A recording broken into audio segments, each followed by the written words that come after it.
Just because you don't follow the girl doesn't mean you don't mess with her. Like, just know you're a cheater. It's time for locker talk. What's up? I'm Pretty Girl Des, and you know what time it is. It is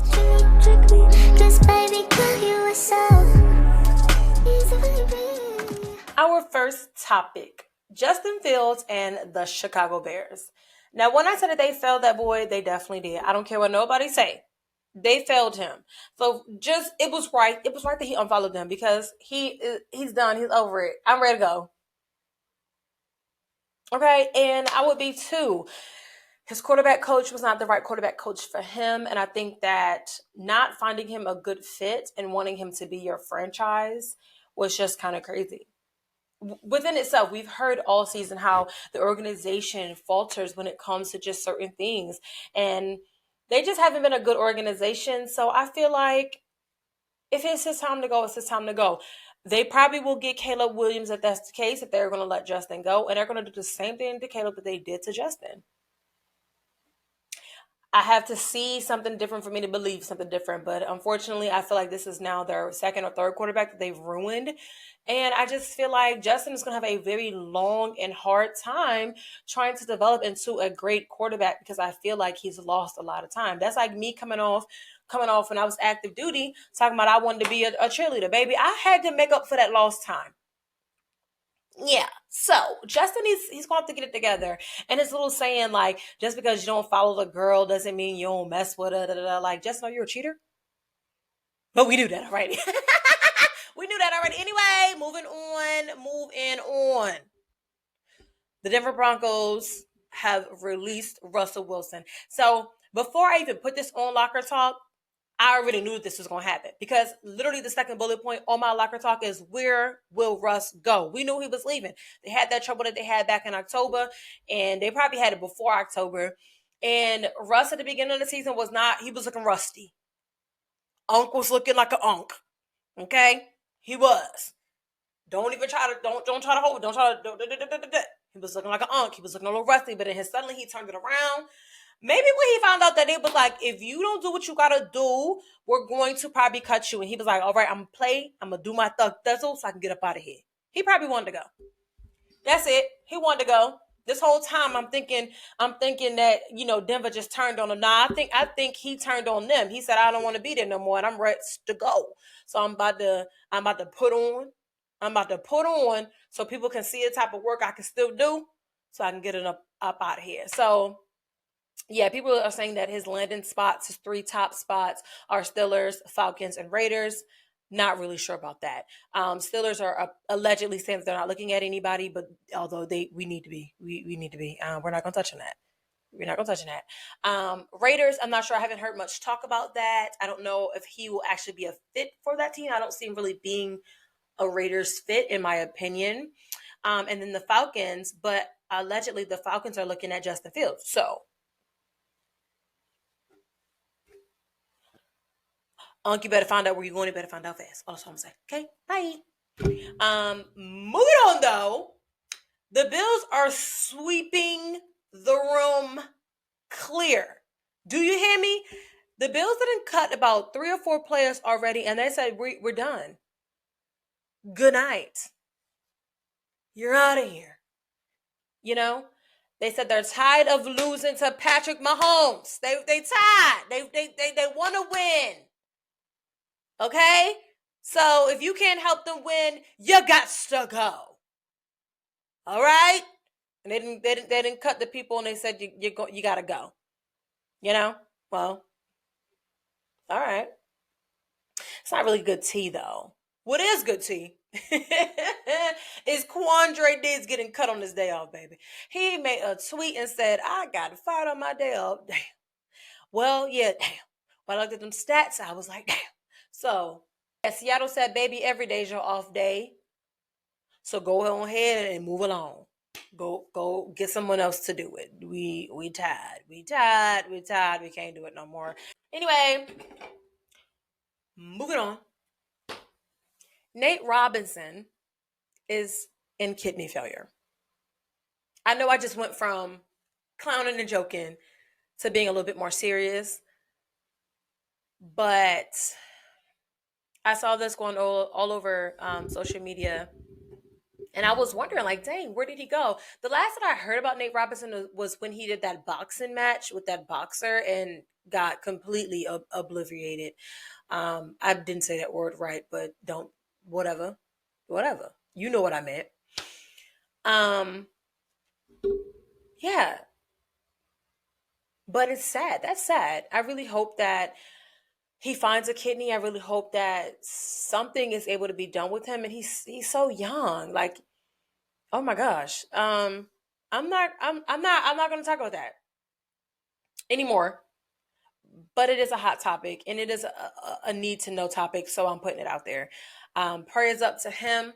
And like I said, I really hope that somebody can help him. He finds some help to be able to come out of that kidney failure, especially his young age. If you don't know who Nate Robinson is, really quick before I jump on to the next topic, he is a former NBA star. He is a point guard. He's 39 years old. So he was drafted by the Phoenix Suns, 21st overall pick. He does have 3 children. Yeah, he had a decent career. He also played in New York. So yeah, he's had a career. 11 years in the NBA, 3-time slam dunk champion. Okay.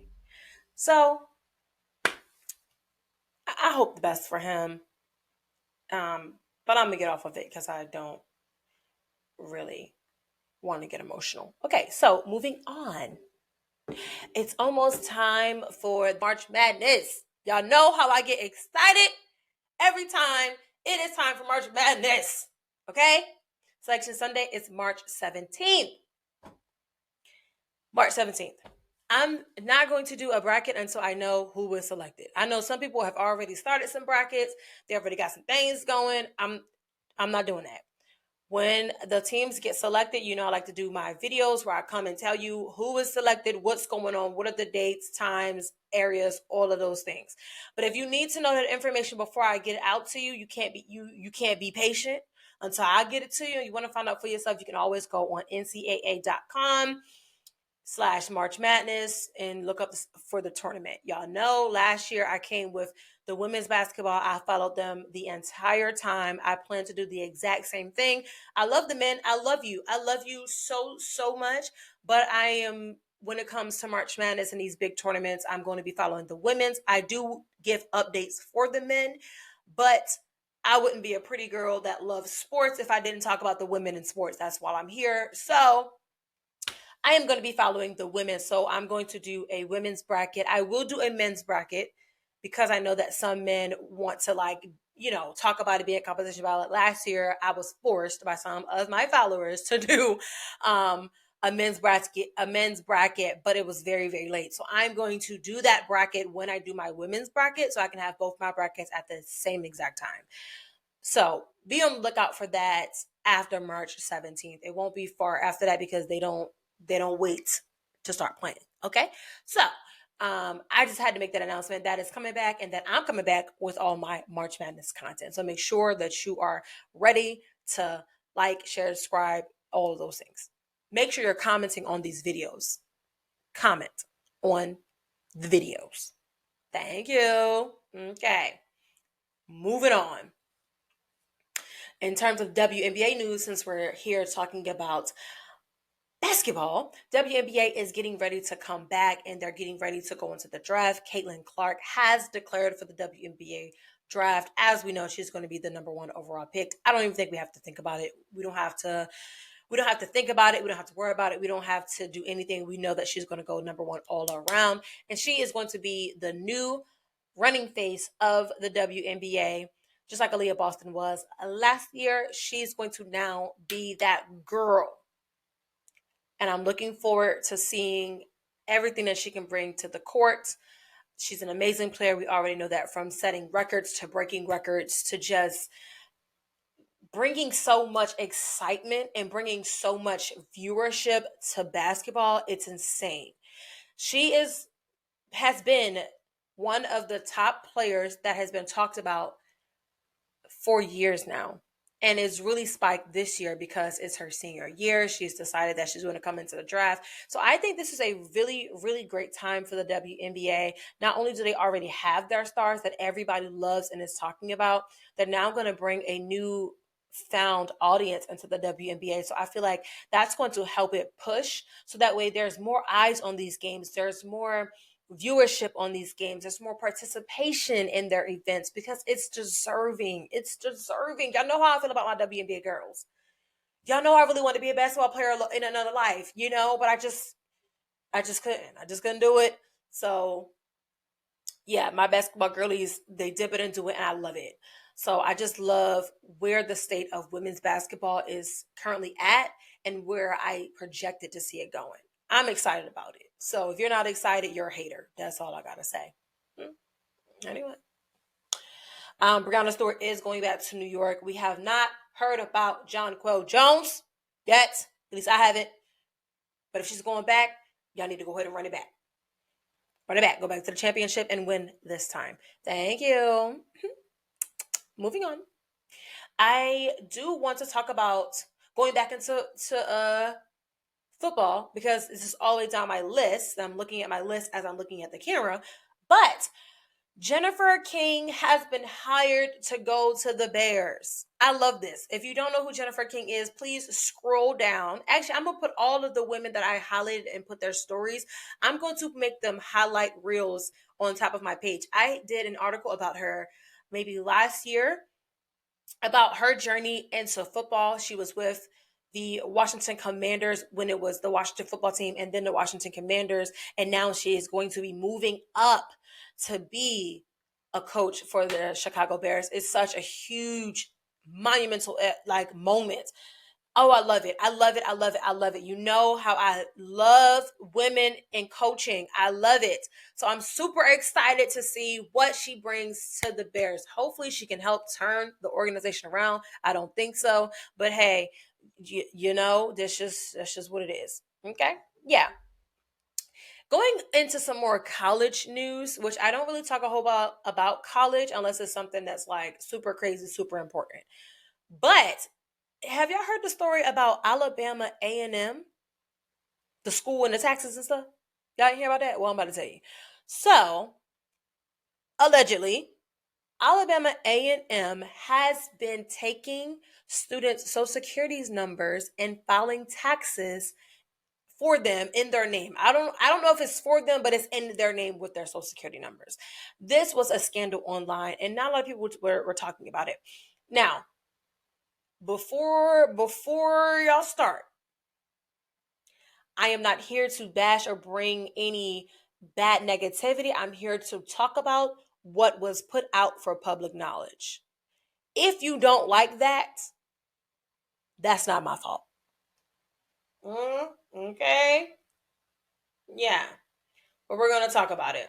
It first went viral on TikTok when a student from Alabama A&M got on and essentially said the school was stealing from their students. So, I'm going to read it because I got to make sure I'm giving it correctly.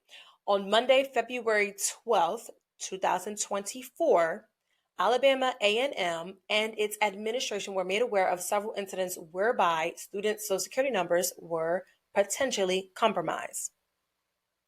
Alabama A&M University takes such incidents seriously and has initiated internal and external processes to investigate this matter. That was the email and the correspondence that they had sent out. Now, mind you, it should not take a student getting on TikTok to bring awareness to this. Not saying it necessarily was, but the simple fact that a student felt as though it was necessary to get online to say this and for it to blow up the way it did, it just looks bad. It all looks bad. Okay? It looks bad. So, it also says, this email that they sent out, if you have not filed your individual taxes and or your custodian was denied filing your education credit, please email us at studentaffairs@aamu.edu with your full name, a number, and a contact number so we can reach you. Additionally, we ask you to file a fraud report with the IRS as they investigate and identify the person responsible for filing a fraudulent tax return on your behalf. You don't play with the IRS. One student, okay. Two students, maybe. Got enough for it to be that much of a problem? Somebody somewhere is doing something fraudulent. And what makes me upset and what saddens me is that we consistently see this type of bad news, bad publicity, bad behavior happening in the HBCU realm. The money don't be adding up. The money don't be moneying. They don't be allocated to the right things, the right places. People are laundering money. People are taking money. We got to get it together as a Black community. And I say we because I'm a part of that community. I'm Black. And I also attend an HBCU. My HBCU be eating our asses up when it comes to money, okay? If you know where I go, you know I've said it. I've said it more times than on here. I'm not enrolled this semester because they was playing with me. They said I owed them some money. How I owe you some money? I ain't even been at school. How I owe you money? That's how I know it's fraudulent. That's how I know this stuff is going on. And it's inappropriate. And it saddens me. We got to do better. Period. I ain't even gonna talk about this no more. Moving on. On to more sickening news. And now we're about to transition back into the FBS schools. The SEC to be exact. LSU to be even more exact.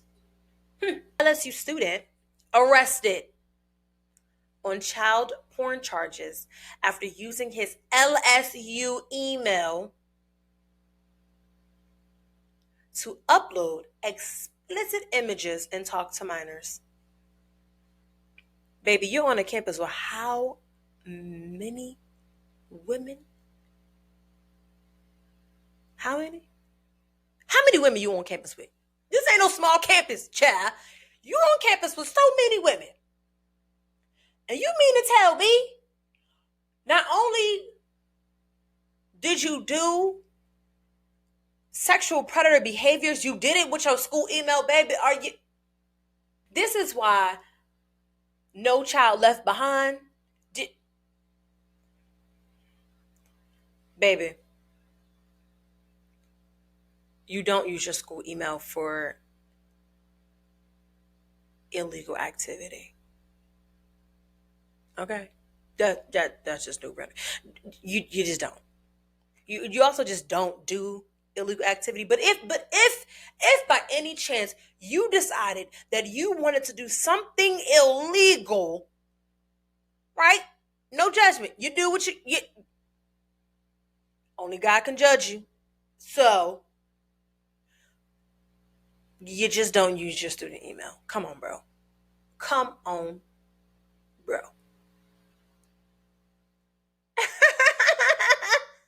Well,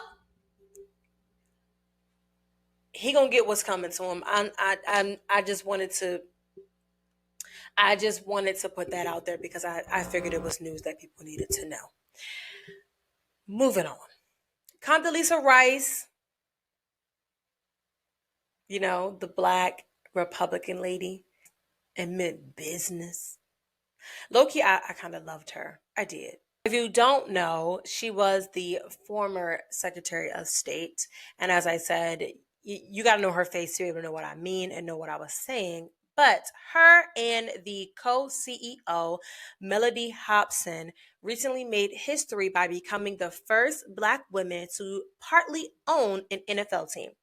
And that NFL team would be the Denver Broncos. And as you know, the Denver Broncos are also owned by Rob Walton. And if you know Rob Walton, then you know Walmart. Yeah, so they got money. But that's exciting. I love seeing Black women ownership positions. Serena and Venus Williams are part owners with the Miami Dolphins. I did articles on a few other women who are owners in NFL world, NBA world. So I love all of those things.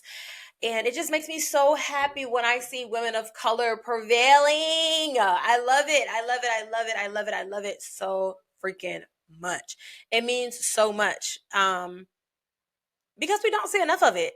We need to see more of it. We're freaking awesome, okay? The last topic, because I don't want to keep you all too long, is that the Las Vegas Raiders have made history once again. Their history is now that they have, and they are the first and only to have an all-Black leadership.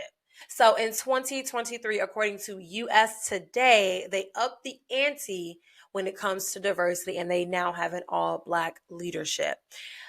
They have Antonio Pierce as the head coach. They have Sandra Douglas as team president and Champ Kelly as the general manager. So this team just sets the standards for diversity, setting the mold, making history. And it's just so amazing to see an all-Black staff, all-Black leadership. Like, it just does something for women that are like me, for younger girls who are looking up to Sandra. And it's just so amazing. I saw that she wants to be able to open the doors for more women to come into sports, and I really love that. I also just want to shoot my shot right now, Sandra. If you ever see this, I've been trying to get a job with the Raiders for since you got there. So, this Black girl would love an opportunity, whether it's to make some content, maybe if it's like to just come to a game or two and like the report from the sidelines. Like, just give me a shot, Miss Douglas. Okay. Yeah. So anyway, that means so much to me. The fact that I've been watching football since I was 10 years old. And I finally get to see a woman team president. Not only is she a woman, she is an African American woman. And I saw some people hating on her, talking about, well, can she do that job? Like, she's doing a job. She wouldn't have got the job if she couldn't do the job. I guarantee you that. So, let the haters hate. Anyway, so that's it for Locker Talk. We made it. You made it to the end. If you made it to the end and you still here, like right now, drop something in the comments. Tell me that you have been watching and you've been riding with me since I first started Locker Talk. If you like this content and want to continue to see this content, make sure you are liking, sharing, and subscribing at PG Love Sports. If you want to support me in any way, you can become a member on Patreon at PG Love Sports, or you can always feel free to send me a cash app at $ Pretty Girl Des B. Thank you so much for watching, and I will see y'all next time.